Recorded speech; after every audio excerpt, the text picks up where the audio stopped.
پی M L N Peoples Party اور J you آئی کی leadership کی زبردست ملاقاتیں ہو رہی ہیں۔ اسلام آباد اور لاہور میں جو سیاسی ہلچل ہے، گورنمنٹ اپوزیشن پارٹیز کی پارلیمانی پارٹیز کی میٹنگ ہو رہی ہے۔ لگتا یہ ہے کہ شہباز شریف گورنمنٹ نے ٹھان لی ہے کہ 25 اکتوبر یعنی کہ چیف جسٹس قاضی فائز عیسیٰ کی ریٹائرمنٹ سے پہلے ہر حال میں کانسٹیٹیوشن میں بڑی امینڈمنٹس ہو جائیں، جس کے بعد نہ صرف پاکستان کا پورا جوڈیشل سسٹم ایک نیا جنم لے گا، بلکہ کانسٹیٹیوشن میں تبدیلی کے نتیجے میں ایک ایسی صورتحال ممکنہ طور پر پیدا ہو سکتی ہے۔ تجزیہ نگاروں کا خیال ہے کہ جس سے عمران خان اور پی ٹی آئی کا سیاسی ناطقہ بند ہو جائے گا اور سپریم کورٹ کے سینئر ترین جج جسٹس منصور علی شاہ کو چیف جسٹس آف پاکستان بننے سے روکے جانے کا امکان ہے۔ اگرچہ نئی امینڈمنٹ پر شہباز شریف گورنمنٹ نے اب تک کوئی بل پبلک سے شیئر نہیں کیا ہے۔ یہ تمام گفتگو ہے جو کہ ہمیں مختلف حوالوں سے مل رہی ہے، لیکن میڈیا میں وائرل پروپوزڈ ڈرافٹ کے مطابق گورنمنٹ سپریم کورٹ کے پیرالل ایک نئی فیڈرل کانسٹیٹیوشنل کوڈ بنانا چاہتی ہے، جبکہ سپریم کورٹ کے چیف جسٹس کی اپوائنٹمنٹ سینیورٹی کے پرنسپل نہیں ہوگی، بلکہ گورنمنٹ 3 سینئر ججز میں سے کسی کو بھی چیف جسٹس بنا سکے گی۔ گویا کہ ضروری نہیں ہے کہ جسٹس منصور علی شاہ نئے چیف جسٹس آف پاکستان بنے 25 اکتوبر کو قاضی فائز عیسیٰ جسٹس قاضی فائز عیسیٰ کی ریٹائرمنٹ کے بعد۔ یہ ایک بہت بڑی تبدیلی ہے جو کہ ان کانسٹیٹیوشنل امینڈمنٹ کے ذریعے لائی جا سکتی ہے۔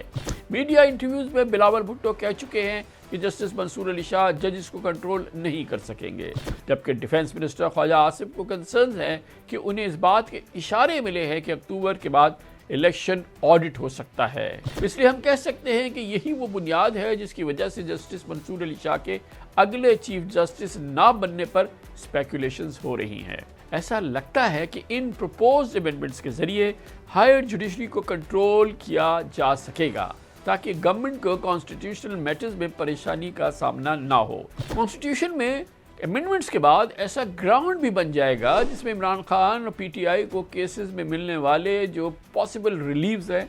وہ بھی رک جائیں گے، لیکن یہ اس وقت ہی پاسبل ہوگا جب پارلیمنٹ میں 2/3 میجورٹی سے اس جوڈیشل پیکج کو اپروو ہو جائے، اور یہ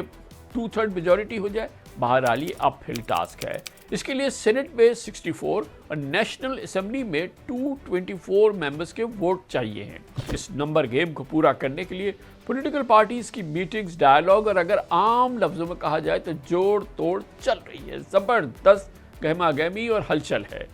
گورنمنٹ کی بے صبری ہے اور اس کا یہ عالم ہے کہ ایس سی او سمٹ ختم ہوتی ہی اسی رات بدھ کی رات ہی نواز شریف صاحب کے گھر جاتی عمرہ میں نون لیگ پیپلز پارٹی اور جے یو آئی کی لیڈرشپ جمع ہوئی۔ پریزیڈنٹ آصف زرداری خود اسلام آباد سے آئے، وزیر اعظم شہباز شریف بھی پہنچے، مولانا فضل الرحمان نے نواز شریف سے صلاح مشورے کیے، لیکن رات گئے تک 4 گھنٹے طویل اس میٹنگ کے بعد میڈیا کے سامنے یہ میسج آیا کہ کانسٹیٹیوشنل امینڈمنٹ اور جوڈیشل ریفارمز پر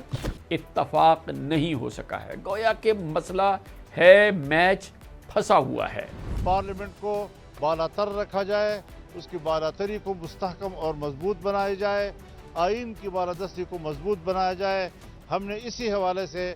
ابتدائی جو مسودہ آیا تھا اسے مسترد کر دیا تھا، آج بھی ہم اس کو مسترد کرتے ہیں۔ اگر ہمارے تجاویز پر آتے ہیں تو بسم اللہ، اور اگر نہیں آتے تو ہم کل بھی اس کو مسترد کر چکے تھے اور آج بھی ہم اسی موقع پہ قائم ہیں۔ ہاں، مشاورت کے بعد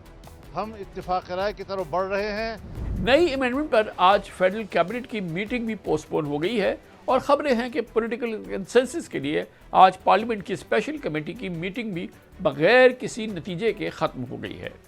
آج سپریم کورٹ میں بھی ایک میننگ فل ڈیولپمنٹ ہوئی ہے۔ یہاں former president supreme court bar barrister Abid Zubairi کے وکیل حامد خان پیش ہوئے اور پروپوزڈ امینڈمنٹ کے خلاف اپنی دونوں پٹیشنز واپس لے لی، جس پر چیف جسٹس قاضی فائز عیسیٰ کی 3 ممبر بینچ نے درخواستیں واپس لے جانے پر ان کو نپٹا دیا۔ اس وقت میڈیا میں یہ امپریشن ہے کہ جے یو آئی اور پیپلز پارٹی کانسٹیٹیوشنل کورٹ کے بجائے سپریم کورٹ میں کانسٹیٹیوشنل کیسز کے لیے ایک علیحدہ بینچ بنانا چاہتی ہے، جبکہ نواز شریف 9 مئی کے کیسز کے ٹرائل کے لیے ملٹری کورٹس کے قیام پر ریجڈ ہیں، اور وہ کہتے ہیں کہ 9 مئی کے کیسز پر ملٹری کورٹس ہی مقدمے چلائیں، اور اس کے لیے مینڈیٹ پر ڈیڈ لاک کا تاثر بھی سامنے آ رہا ہے۔ لیکن جیسے کہ میں نے 2 روز پہلے کہا تھا کہ آج بھی کہہ رہا ہوں کہ نئی کانسٹیٹیوشنل کورٹ ہو یا کانسٹیٹیوشنل بینچ ہو یا پھر ملٹری کورٹس میں سویلین کیسز کو قانونی حیثیت دینے کا ایشو ہو، ان تمام ڈیولپمنٹس کے نتیجے میں ایک ایسی صورتحال بنے گی یا بن سکتی ہے یا بنانا چاہیے یا کوشش ہو رہی ہے، جس کے ذریعے ایک سیاسی لیڈر اور ایک سیاسی پارٹی کا راستہ رک جائے۔ روکنے کی کوشش ہے سیاسی لیڈر عمران خان، سیاسی پارٹی پی ٹی آئی۔